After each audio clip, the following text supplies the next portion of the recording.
વંદે ગુજરાત. નમસ્કાર. આજના virtual classroom training સેશનમાં આપ સૌનું હાર્દિક સ્વાગત છે.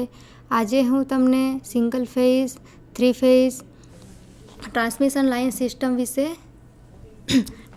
લાઇન વિશે સમજાવીશ, તાલીમ આપીશ. એ આપણે પ્રેઝન્ટેશન મારફતે જોઈશું. Single phase, 3 phase transmission line system. તો ટ્રાન્સમિશન લાઇન સિસ્ટમ કોને કહેવાય? તો જે ઇલેક્ટ્રિકલ પાવર જનરેટિંગ સ્ટેશનમાં જનરેટ કરવામાં આવે છે, જે ઇલેક્ટ્રિકલ પાવર જનરેટિંગ સ્ટેશનમાં જનરેટ કરવામાં આવે છે, આ પાવર દૂરના વિવિધ વિસ્તારોમાં પહોંચાડવામાં આવે છે. જેથી તે વિસ્તારોમાં ડિસ્ટ્રીબ્યુશન દ્વારા પાવરનું વિસ્તરણ થઈ શકે. તે ગામડાઓમાં, ઇન્ડસ્ટ્રીઝ વગેરેમાં ડિસ્ટ્રીબ્યુશન દ્વારા પાવરનું વિસ્તરણ થઈ શકે. પાવર સ્ટેશનથી મુખ્ય ડિસ્ટ્રીબ્યુશન સબસ્ટેશન સુધીના પાવરના વહનને ટ્રાન્સમિશન લાઇન કહેવામાં આવે છે. પાવર સ્ટેશનથી કે જે પાવર જનરેટ કરવામાં આવે છે, એ પાવર સ્ટેશનથી મુખ્ય ડિસ્ટ્રીબ્યુશન સબસ્ટેશન સુધીના પાવર વહનને ટ્રાન્સમિશન લાઇન કહેવામાં આવે છે.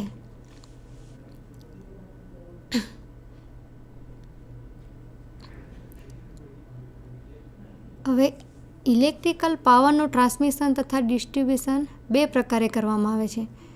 એક તો ઓવરહેડ ટ્રાન્સમિશન સિસ્ટમ અને અંડરગ્રાઉન્ડ ટ્રાન્સમિશન સિસ્ટમ. કઈ સિસ્ટમ? તો ઓવરહેડ અને અંડરગ્રાઉન્ડ ટ્રાન્સમિશન સિસ્ટમ. તો ઓવરહેડ તેમજ અંડરગ્રાઉન્ડ ટ્રાન્સમિશન સિસ્ટમ વિશેની તુલના તથા તેના મુદ્દાઓના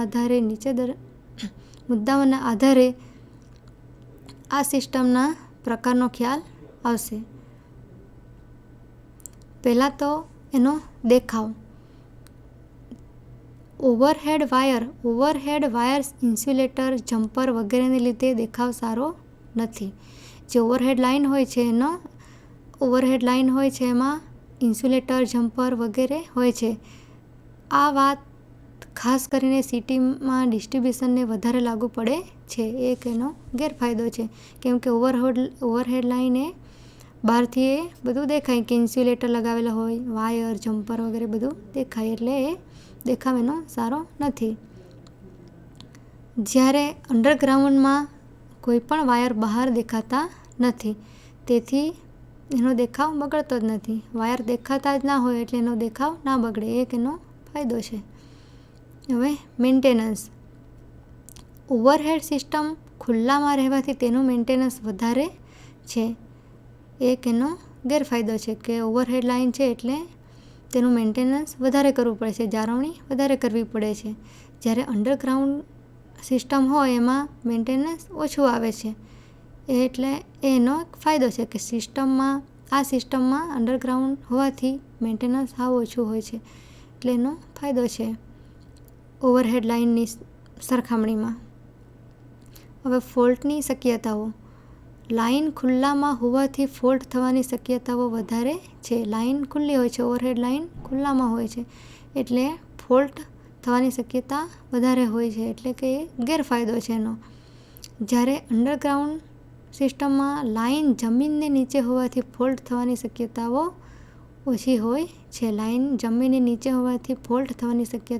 ઓછી હોય છે. એક એનો ફાયદો છે. હવે સલામતી. તો ઓછી સલામતી બક્ષે છે. ઓવરહેડ લાઇનમાં સલામતી ઓછી હોય છે. લાઇન તૂટી પડવાથી માનવ તથા પશુઓને હાનિ થાય છે, એક એનો ગેરફાયદો છે. ઓવરહેડ લાઇન બહાર ખુલ્લામાં હોય છે, એ ગમે ત્યારે તૂટી પડવાની શક્યતા હોય છે, એટલે માનવ તથા પશુઓને એની હાનિ થાય છે. હવે અંડરગ્રાઉન્ડ સિસ્ટમમાં ઘણી સલામતી બક્ષે છે, એનો ફાયદો છે કે અંડરગ્રાઉન્ડ સિસ્ટમ છે એટલે કે તૂટી પડવાનો કે એવો કોઈ ભય રહેતો નથી. હવે લાઇટનિંગ સ્ટ્રોકની શક્યતા. ઓવરહેડ સિસ્ટમમાં વધારે છે લાઇટનિંગ સ્ટ્રોક સ્ટ્રોકની શક્યતા, એક એનો ગેરફાયદો છે. જ્યારે અંડરગ્રાઉન્ડ સિસ્ટમમાં શક્યતા નથી. જ્યારે ઓવરહેડ સિસ્ટમમાં આકાશી વીજળી કેમ થાય ત્યારે વોલ્ટેજમાં વધારો થઈ જાય છે, એટલે લાઇટિંગ સ્ટ્રોકની શક્યતા એમાં રહેલી છે. જ્યારે અંડરગ્રાઉન્ડ કેબલમાં આ પ્રશ્ન ઉદ્ભવતો નથી, એટલે એક એનો ફાયદો છે. હવે વોલ્ટેજ ડ્રોપ. વોલ્ટેજ ડ્રોપમાં વાયરનું સ્પેસિંગ વધારે હોવાથી ઇન્ડક્ટન્સ વધારે છે. વાયરનું સ્પેસિંગ વધારે હોવાથી ઇન્ડક્ટન્સ વધારે છે. તેથી ઇન્ડક્ટિવ રિએક્ટન્સને લીધે વોલ્ટેજ ડ્રોપ વધારે થાય છે. આ એક એનો ગેરફાયદો છે. જ્યારે અંડરગ્રાઉન્ડ સિસ્ટમમાં વાયર નજીક હોવાથી ઇન્ડક્ટન્સ ઓછું છે. અંડરગ્રાઉન્ડ સિસ્ટમમાં વાયર નજીક હોય છે એટલે ઇન્ડક્ટન્સ પણ ઓછું છે. તેથી ઇન્ડક્ટિવ રિએક્ટન્સને લીધે વોલ્ટેજ ડ્રોપ ઓછો થાય છે. આ એક એનો ફાયદો છે ઓવરહેડ લાઇનની સરખામણીમાં. હવે નજીકની કોમ્યુનિકેશન લાઇનમાં ડિસ્ટર્બન્સ. ઓવરહેડ લાઇન સિસ્ટમમાં શક્યતાઓ વધારે છે. ઓછું કરવા માટે લાઇન વાયરનું ટ્રાન્સપોઝિશન કરવામાં આવે છે. આ એનો એક ગેરફાયદો છે કે ઓવરહેડ લાઇનમાં એની નજીકનું કોમ્યુનિકેશન લાઇનમાં ડિસ્ટર્બન્સ થાય છે. જ્યારે અંડરગ્રાઉન્ડ સિસ્ટમમાં ડિસ્ટર્બન્સ થતું નથી, એક એનો ફાયદો છે. ફોલ્ટ લોકેશન અને રિપેરિંગ. ફોલ્ટ શોધવાનું સહેલું છે અને રિપેરિંગ સરળ છે, કારણ કે ઓવરહેડ લાઇન છે એટલે આપણે ગમે તે ફોલ્ટ થયો હોય એ આપણે શોધી શકીએ છીએ સરળતાથી. કે અંડરગ્રાઉન્ડ હોય તો પ્રોબ્લેમ થાય કે આપણે કંઈ પણ ફોલ્ટ થાય એ બધું શોધવું પડે, ખોદકામ કરીને કેવી રીતે શોધવું પડે. જ્યારે ઓવરહેડ લાઇનમાં આપણે સરળતાથી એને શોધી શકીએ છીએ સર્કિટ બ્રેકર કે આને યુઝ કરીને. ઓછો છે. ઓવરહેડ સિસ્ટમમાં એક એનો ફાયદો છે. જ્યારે અંડરગ્રાઉન્ડ કેબલનો કુલ ખર્ચ વધારે છે. આ એક એનો ગેરફાયદો છે.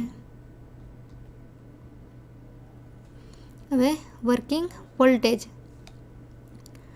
ઓવરહેડ લાઇન 400 kVથી વધારે વોલ્ટેજ સુધી ઉપયોગમાં લેવાય છે. એક એનો ફાયદો છે. ઓવરહેડ લાઇન 400 kVથી વધારે વોલ્ટેજ સુધી ઉપયોગમાં લેવાય છે.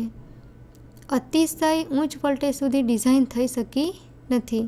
આમાં અતિશય ઉચ્ચ વોલ્ટેજ સુધી એની ડિઝાઇન થઈ શકી નથી અંડરગ્રાઉન્ડ સિસ્ટમમાં.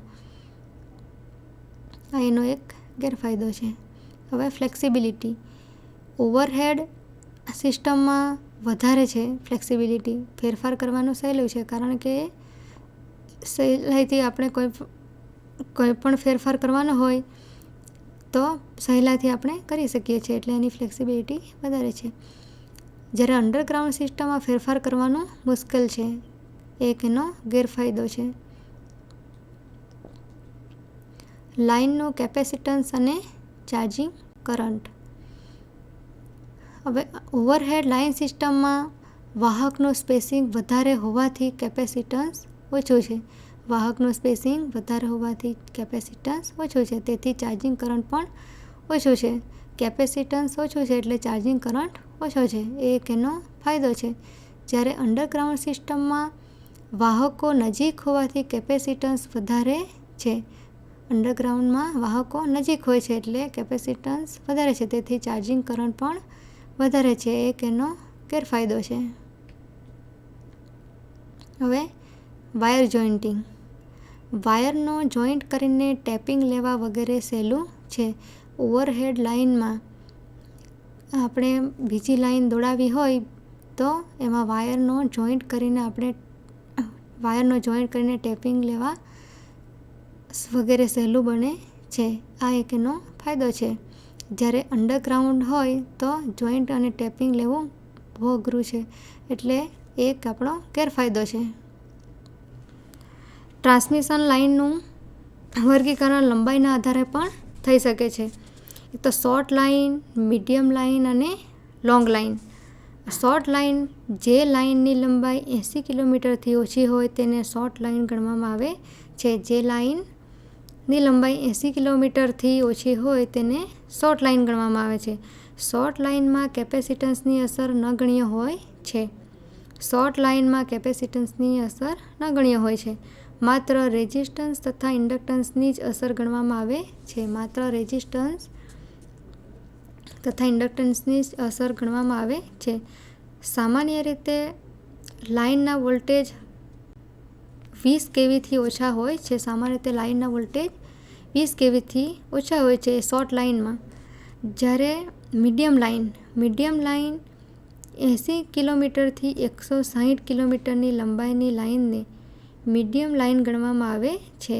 80 કિલોમીટરથી 160 કિલોમીટરની લંબાઈની લાઇન એ મીડિયમ લાઇનમાં ગણવામાં આવે છે. જ્યારે શોર્ટ લાઇનમાં 80 કિલોમીટરથી ઓછી હોય છે અને મીડિયમ લાઇનમાં 80થી 160ની વચ્ચે હોય છે. એ લાઇનને મીડિયમ લાઇન કહેવાય છે. મીડિયમ લાઇનમાં કેપેસિટન્સની અસરને ગણતરીમાં લેવામાં આવે છે. મીડિયમ લાઇનમાં કેપેસિટન્સની અસરને ગણતરીમાં લેવામાં આવે છે. કેપેસિટન્સ ડિસ્ટ્રીબ્યુટ થયેલું છે, પરંતુ ગણતરી સરળ કરવા માટે તેને લાઇનના રિસીવિંગ છેડે અથવા લાઇનની વચ્ચે કેન્દ્રિત થયેલું ધારવામાં આવે છે. અથવા અડધું કેપેસિટન્સ ટ્રાન્સમિશન છેડે અથવા અડધું કેપેસિટન્સ રિસીવિંગ છેડે કેન્દ્રિત થાય છે તેમ ધારવામાં આવે છે. સામાન્ય રીતે મીડિયમ લાઇનના વોલ્ટેજ 20 કેવીથી 100 કેવીની વચ્ચે હોય છે. સામાન્ય રીતે મીડિયમ લાઇનના વોલ્ટેજ 20 કેવીથી 100 કેવીની વચ્ચે હોય છે. જ્યારે શોર્ટ લાઇનમાં 20 કેવીથી ઓછા હોય છે અને મીડિયમ લાઇનમાં 20 કેવીથી 100 કેવીની વચ્ચે હોય છે. લોંગ લાઇનમાં 160 કિલોમીટરથી વધારે લાઇનની લંબાઈની લાઇનને લોંગ લાઇન કહેવામાં આવે છે. 160 કિલોમીટરથી જે વધારે લાઇન હોય એને લોંગ લાઇન કહેવામાં આવે છે. લોંગ લાઇનનો વોલ્ટેજ સામાન્ય રીતે 100 કેવીથી વધારે હોય છે. લોંગ લાઇનનો વોલ્ટેજ સામાન્ય રીતે 100 કેવીથી વધારે હોય છે. આ લાઇનના સોલ્યુશન માટે પેરામીટરને ડિસ્ટ્રીબ્યુટ થયેલા છે તેમ ધારીને જ ગણવી પડે છે.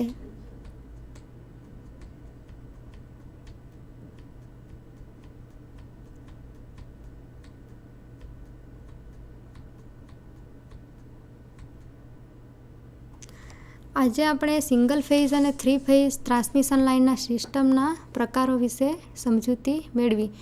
તો overhead system, transmission system, underground system, એના ફાયદાઓ અને ગેરફાયદાઓ પરથી આપણને આ સિસ્ટમ, ટ્રાન્સમિશન લાઇન સિસ્ટમના પ્રકારો વિશે આપણને સમજૂતી મળે. હવે ઓવરહેડ તેમજ અંડરગ્રાઉન્ડ ટ્રાન્સમિશનની તુલના અને તેના મુદ્દાઓના આધારે આપણે એના ફાયદા અને ગેરફાયદાના અભ્યાસ કર્યો. એમાં દેખાવ, મેન્ટેનન્સ, ફોલ્ટની શક્યતાઓ, સલામતી, લાઇટનિંગ સ્ટ્રોકની શક્યતા, વોલ્ટેજ ડ્રોપ, નજીકની કોમ્યુનિકેશન, લાઇનમાં ડિસ્ટર્બન્સ, ફોલ્ટ લોકેશન અને રિપેરિંગ, પ્રાથમિક ખર્ચ, વર્કિંગ વોલ્ટેજ, ફ્લેક્સિબિલિટી, લાઇનનું કેપેસિટન્સ અને ચાર્જિંગ કરંટ અને વાયર જોઇન્ટિંગ. આ વિશે આપણે માહિતી મેળવી. આપ સૌએ શાંતિપૂર્વક સાંભળ્યું એ બદલ આપનો ખૂબ ખૂબ આભાર.